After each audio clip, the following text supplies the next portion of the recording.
the Catholic Mary, Queen of Scots, on the British throne.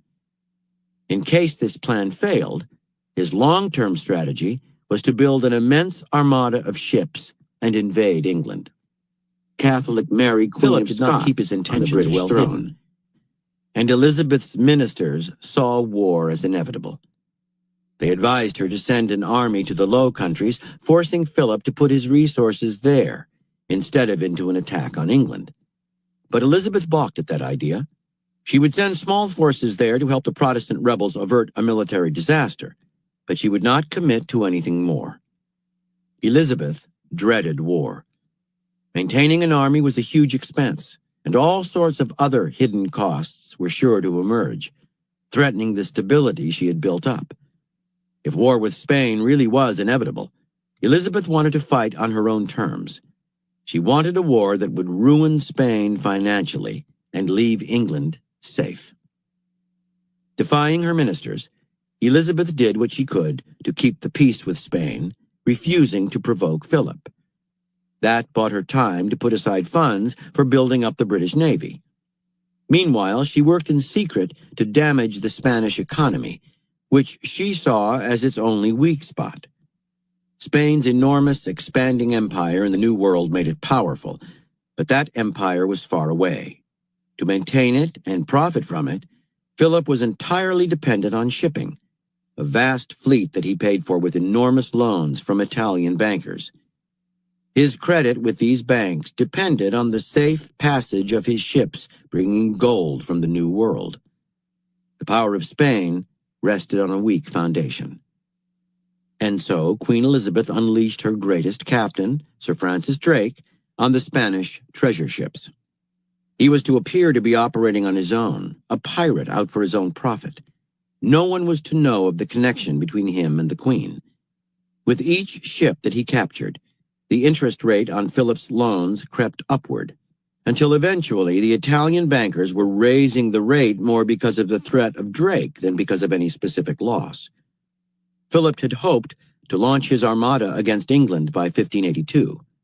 Short of money, he had to delay. Elizabeth had bought herself more time. Meanwhile, much to the chagrin of Philip's finance ministers, the king refused to scale back the size of the invading armada. Building it might take longer, but he would just borrow more money. Seeing his fight with England as a religious crusade, he would not be deterred by mere matters of finance. While working to ruin Philip's credit, Elizabeth put an important part of her meager resources into building up England's spy network. In fact, she made it the most sophisticated intelligence agency in Europe. With agents throughout Spain, she was kept informed of Philip's every move. She knew exactly how large the armada was to be and when it was to be launched. That allowed her to postpone calling up her army and reserves until the very last moment, saving the government money. Finally, in the summer of 1588, the Spanish armada was ready. It comprised 128 ships, including 20 large galleons, and a vast number of sailors and soldiers. Equal in size to England's entire navy, it had cost a fortune. The armada set sail from Lisbon in the second week of July. But Elizabeth's spies had fully informed her of Spain's plans, and she was able to send a fleet of smaller, more mobile English ships to harass the armada on its way up the French coast, sinking its supply ships and generally creating chaos. As the commander of the English fleet, Lord Howard of Effingham reported, "Their force is wonderful great and strong, and yet we pluck their feathers, little by little." Finally, the armada came to anchor in the port of Calais, where it was to link up with the Spanish armies stationed in the Low Countries. Determined to prevent it from picking up these reinforcements, the English gathered 8 large ships, loaded them with flammable substances, and set them on course for the Spanish fleet, which was anchored in tight formation. As the British ships approached the harbor under full sail, their crews set them on fire and evacuated. The result was havoc, with dozens of Spanish ships in flames. Others scrambled for safe water, often colliding with one another. In their haste to put to sea, all order broke down. The loss of ships and supplies at Calais devastated Spanish discipline and morale, and the invasion was called off. To avoid further attacks on the return to Spain, the remaining ships headed not south, but north, planning to sail home around Scotland and Ireland. The English did not even bother with pursuit. They knew that the rough weather in those waters would do the damage for them. By the time the shattered armada returned to Spain, 44 of its ships had been lost, and most of the rest were too damaged to be seaworthy. Almost two-thirds of its sailors and soldiers had perished at sea. Meanwhile, England had lost not a single ship, and barely 100 men had died in action. It was a great triumph, but Elizabeth wasted no time on gloating. To save money, she immediately decommissioned the Navy. She also refused to listen to advisors who urged her to follow up her victory by attacking the Spanish in the Low Countries. Her goals were limited: to exhaust Philip's resources and finances, forcing him to abandon his dreams of Catholic dominance and instituting a delicate balance of power in Europe. And this, indeed, was ultimately her greatest triumph, for Spain never recovered financially from the disaster of the Armada and soon gave up its designs on England altogether. Interpretation. The defeat of the Spanish Armada has to be considered one of the most cost-effective in military history. A second-rate power that barely maintained a standing army was able to face down the greatest empire of its time. What made the victory possible was the application of a basic military axiom: attack their weaknesses with your strengths. England's strengths were its small, mobile navy and its elaborate intelligence network. Its weaknesses were its limited resources in men, weaponry, and money. Spain's strengths were its vast wealth and its huge army and fleet. Its weaknesses were the precarious structure of its finances, despite their magnitude, and the lumbering size and slowness of its ships. Elizabeth refused to fight on Spain's terms, keeping her army out of the fray. Instead, she attacked Spain's weaknesses with her strengths, plaguing the Spanish galleons with her smaller ships, wreaking havoc on the country's finances, using special ops to grind its war machine to a halt. She was able to control the situation by keeping England's costs down, while making the war effort more and more expensive for Spain. Eventually, a time came when Philip could only fail. If the Armada sank, he would be ruined for years to come. And even if the Armada triumphed, victory would come so dear that he would ruin himself trying to exploit it on English soil. Understand, no person or group is completely either weak or strong. Every army, no matter how invincible it seems, has a weak point, a place left unprotected or undeveloped. Size itself can be a weakness in the end. Meanwhile, even the weakest group has something it can build on, some hidden strength. Your goal in war is not simply to amass a stockpile of weapons, to increase your firepower so you can blast your enemy away. That is wasteful, expensive to build up, and leaves you vulnerable to guerrilla-style attacks. Going at your enemies blow by blow, strength against strength, is equally unstrategic. Instead, you must first assess their weak points: internal political problems, low morale, shaky finances, overly centralized control, their leaders' megalomania. While carefully keeping your own weaknesses out of the fray and preserving your strength for the long haul, hit their Achilles heel again and again. Having their weaknesses exposed and preyed upon will demoralize them, and as they tire, new weaknesses will open up. By carefully calibrating strengths and weaknesses, you can bring down your Goliath with a slingshot. By Ovid. Abundance makes me poor. Keys to warfare. Reality can be defined by a sharp series of limitations on every living thing, the final boundary being death. We have only so much energy to expend before we tire. Only so much in the way of food and resources is available to us. Our skills and capacities can go only so far. An animal lives within those limits. It should not try to fly higher or run faster or expend endless energy amassing a pile of food, for that would exhaust it and leave it vulnerable to attack. It simply tries to make the most of what it has. A cat, for instance, instinctively practices an economy of motion and gesture, never wasting effort. People who live in poverty, similarly, are acutely aware of their limits. Forced to make the most of what they have, they are endlessly inventive. Necessity has a powerful effect on their creativity. The problem faced by those of us who live in societies of abundance is that we lose a sense of limit. We are carefully shielded from death and can pass months, even years, without contemplating it. We imagine endless time at our disposal and slowly drift further from reality.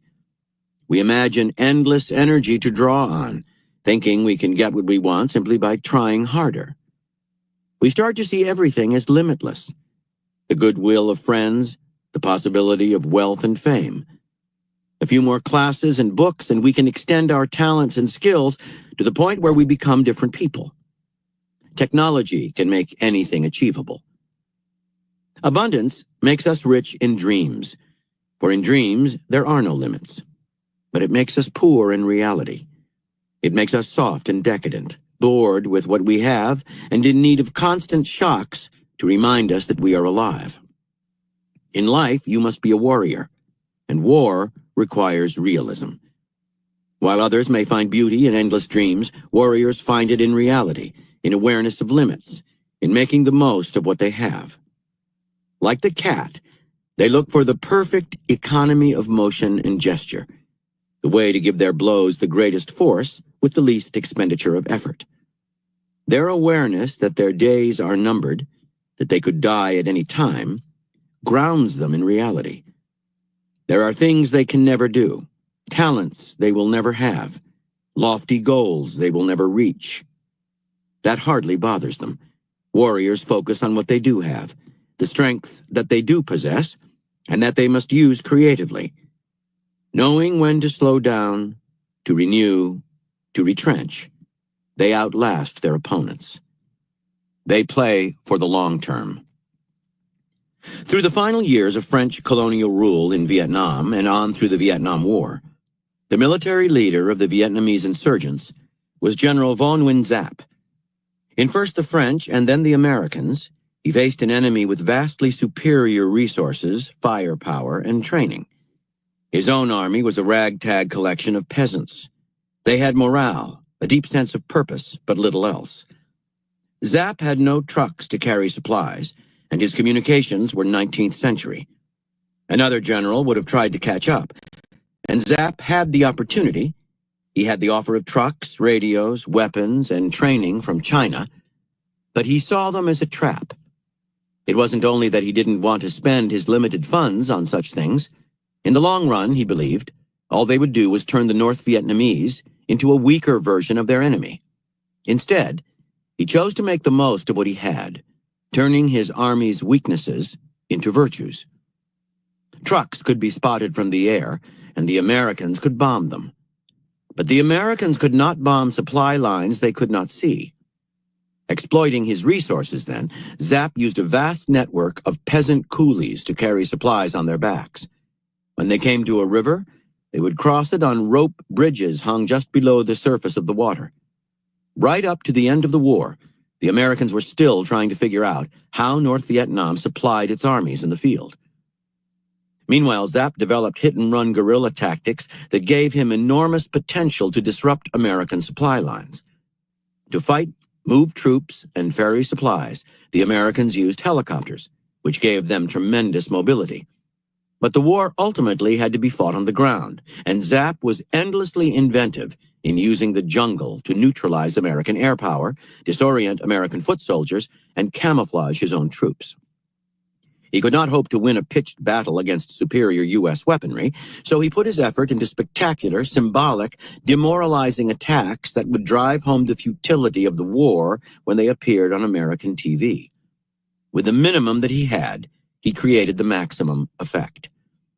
Armies that seem to have the edge in money, resources, and firepower tend to be predictable. Relying on their equipment instead of on knowledge and strategy, they grow mentally lazy. When problems arise, their solution is to amass more of what they already have. But it's not what you have that brings you victory, it's how you use it. When you have less, you are naturally more inventive. Creativity gives you an edge over enemies dependent on technology. You will learn more, be more adaptable, and you will outsmart them. Unable to waste your limited resources, you will use them well. Time will be your ally. If you have less than your enemy, do not despair. You can always turn the situation around by practicing perfect economy. If you and your enemy are equals, getting hold of more weaponry matters less than making better use of what you have. If you have more than your enemy, fighting economically is as important as ever.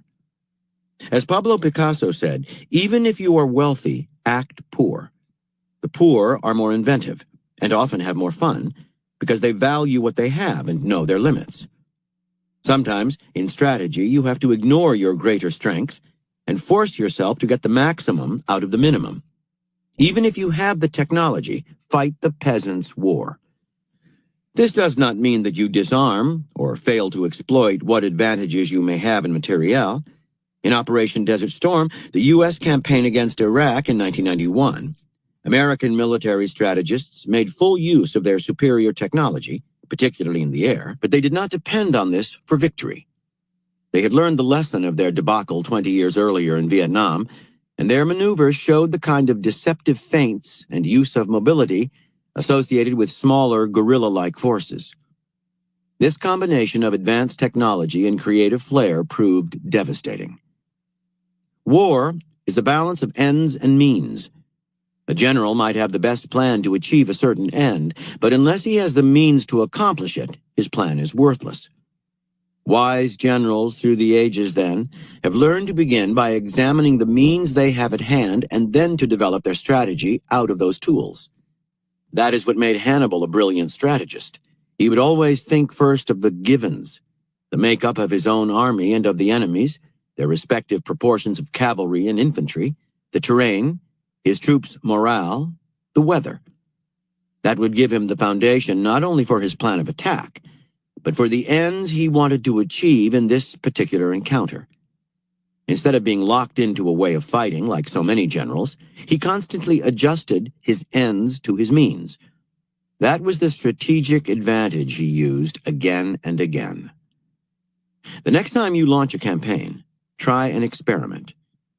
Do not think about either your solid goals or your wishful dreams, and do not plan out your strategy on paper.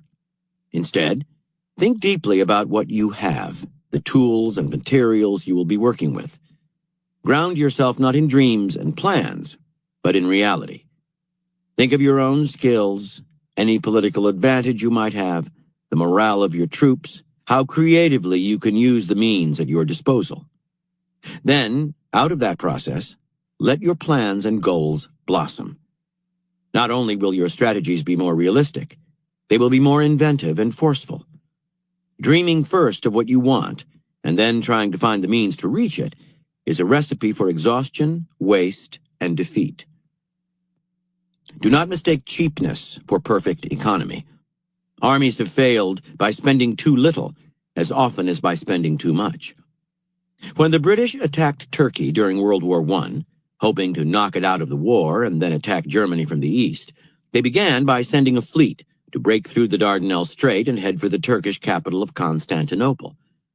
The fleet made good progress, but even so, after several weeks, some ships had been sunk, more lives than expected had been lost, and the venture in general was proving costly.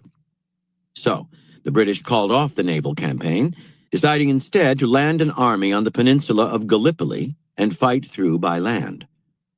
That route seemed safer and cheaper, but it turned into a months-long fiasco that cost thousands of lives and in the end led nowhere, for the Allies eventually gave up and pulled out their troops.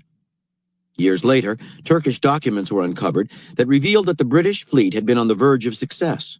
In another day or two, it would have broken through and Constantinople would probably have fallen. The whole course of the war might have been changed, but the British had over-economized. At the last moment, they had pulled their punches, worrying about cost. In the end, the cost of trying to win on the cheap wound up punitively expensive. Perfect economy, then, does not mean hoarding your resources. That is not economy, but stinginess, deadly in war.